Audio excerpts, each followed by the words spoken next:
Football fans can hardly wait for the 2023 season to kick off next month. CBS Sports' Josina Anderson sat down with New York Giants quarterback Daniel Jones for a wide-ranging interview where they talked about the work he's put in the offseason, his hopes for this year, and more. So standing by with Giants starting quarterback Daniel Jones. Thank you for joining me. Thanks for having me. You know, I feel like before we start, I have to remind everyone that you're a Dukester and I'm a Tar Heel. So before we start this interview, I'm just going to give you a little quick opportunity to just get the jokes out as far as UNC's basketball team starting ranked number one, preseason overall, and ending with the NIT. Is there anything you want to say about that real quick? That was a tough year for y'all. I won't rub it in too much, but you chose to start it that way. Okay. So it was a tough year though. Tough year for y'all. But we did get y'all in when you played the last game with your last coach, Coach K. So yeah, that's in the past. That's in the past. Okay, it's in the past. Okay, we'll move on. Well, speaking of the this past off season, you got a big contract for a year, $160 million, obviously, and you did that after having just like notable progress under Brian Daboll, increasing your completion percentage, passing yardage, ball protection, all that other stuff. So I'm just curious, what aspects of your game do you feel like you want to see this year go to the next level, especially in comparison to the other QB1s around the league?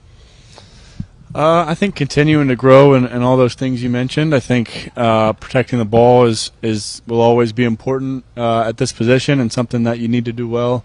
Ultimately my job is to make good decisions, and help our team score points. So in whatever ways I can do that, I think as a group, creating explosive plays is something we've talked about and finding ways to do that. And I think that comes down to executing consistently and taking advantage of opportunities we have. But we've got to function well, and Dave's reminds me, just make good decisions and lead the team to score points. And you mentioned in practice today you guys were working on that running aspect, and that's one aspect of your game I really noticed that you balled out in last year, 708 rushing yards, 7 rushing touchdowns. Is there an example in a game last year where you just took good pleasure as far as like getting past someone with your speed or your physicality? You're like, oh, that dude didn't see me. You know what I'm saying? Is there anything like that you can remember? I don't know if I remember a specific one that stands out, but I think it helps when you got Saquon back there. Obviously, he's a huge key for defenses, and when I'm able to pull the ball or run around the edge or find an opportunity to do that, it's it's nice, and I think it's a large product for them being so keyed on him and scared of him, gashing him and hitting him for a big one. But I try to take advantage of those opportunities when I can. Do you feel like linebackers underrate you in that aspect? Maybe a little bit. But hey, I'm not complaining about it. So how do you go about building your speed? You're talking to a former Tar Heel trackster, so I'm really going to listen to this answer here. But no, I'm really curious, because it's not just about being big and physical and catching people with your sneaky speed, but how do you go about just getting faster or increasing it?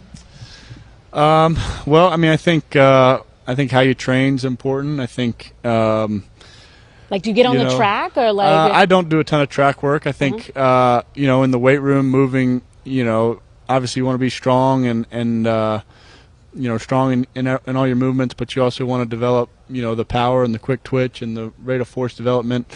So training specifically for that with lighter weights, faster speeds, different movements that are simulating what you do on the field, and then on the field, doing drills to help you with that. I think this offseason tried to focus on some of the change of direction work and cutting and moving in space, reacting to tacklers and some of the stuff you see running backs do, but kind of practicing those change of direction skills as well. So what you were saying is that we needed to get on the track so I could show you a few speed dynamics. Yeah. That's what we were saying. Okay. Yeah, maybe that helped me out. Listen, I feel like you don't get enough credit for being as tough as you are. So I'm going to ask you, in which ways do you feel like your undercover dog or your inner DMX maybe a little bit shows during practice or, in the games that we don't see? Like, do you talk or, do you give a little chat? Like, how does that show up? You know what I'm saying?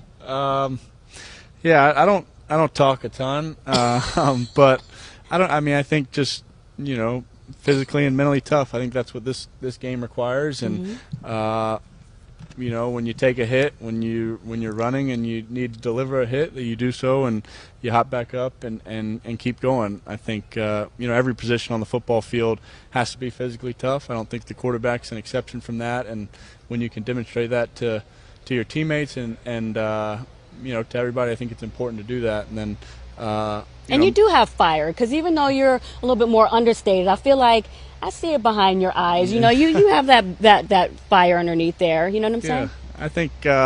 I think we all do it this lot. I mean, I think I certainly have the competitive edge, and I think that's important. That's something that Dave preaches a lot. I think that's something we all kind of embody out there on the field, to have that kind of fire and the edge to what you do on the field. Do you still feel underrated? Are you still underrated?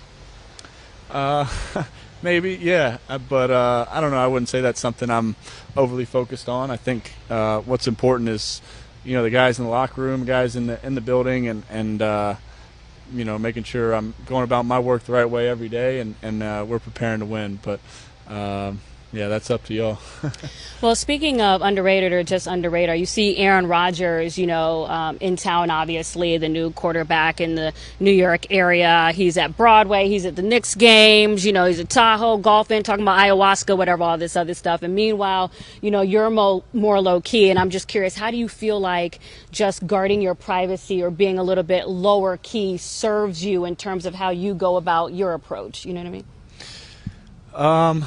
Well, I mean, I think Aaron Rodgers has certainly had a ton of success in this league, and been playing at the very highest level for a really long time. And I'm a younger guy in this league, trying to improve and work on my game, and take the next step. So I'm just focused on that, and seeing. Kind of focus on whatever I need to do to get there, but a ton of respect for him and how long he's been playing. But do you feel like you're purposely guarded when it comes to like your private life and just keeping aspects of your personality to yourself, certain aspects? I think with some things, yeah. I think,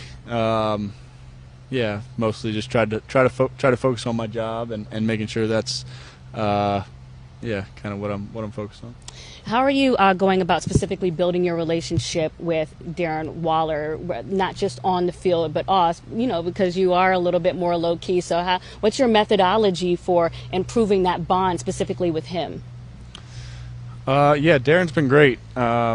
He's an awesome guy. He's a deep thinker. He's authentic, with who he is, and he's a fun guy to talk to, and I think that's it. Just having conversations, spending time together, going to dinner when you can, and try to do that with Darren and all our teammates. And I think those relationships and those bonds are important when you're talking about putting a team together and helping you kind of put your best foot forward on the field, having those relationships behind the scenes. And how necessary do you feel like it was to have him here when you think about the fact that Darius Slayton was your leading wide receiver with 724 wide receiving yards last year, and then your second guy, Richie James, with 569, is with the Colts. So how much did you need Darren Waller?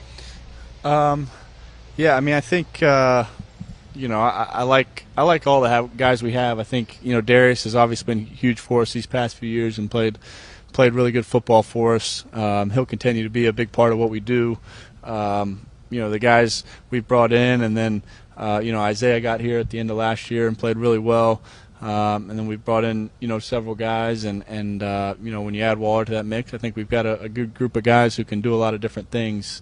Bring a lot of different skill sets to the table. And do you feel like this wide receiver group, has the necessary respect?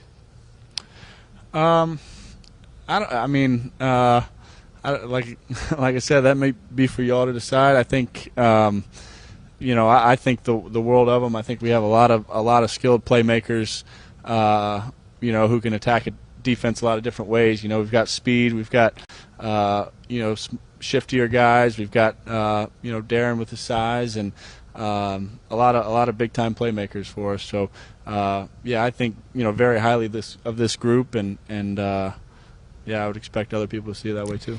Just last couple here with Saquon Barkley. I'm just curious, how did you go about building or just bridging that gap of awkwardness, rather, when he was going through his contract talks, as far as just being respectful of the business side, but also trying to show him empathy as a friend?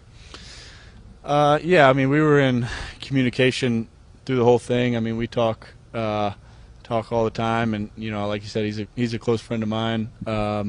And I think we understood the situation, understood the business part of it, and that we both were kind of trying to balance that and make the best decision we could. So we were in touch, we were talking, and I think it's tough when the business side of it kind of works out that way. But I think the world of him, as a guy, as a teammate, as a leader, and just who he is as a guy.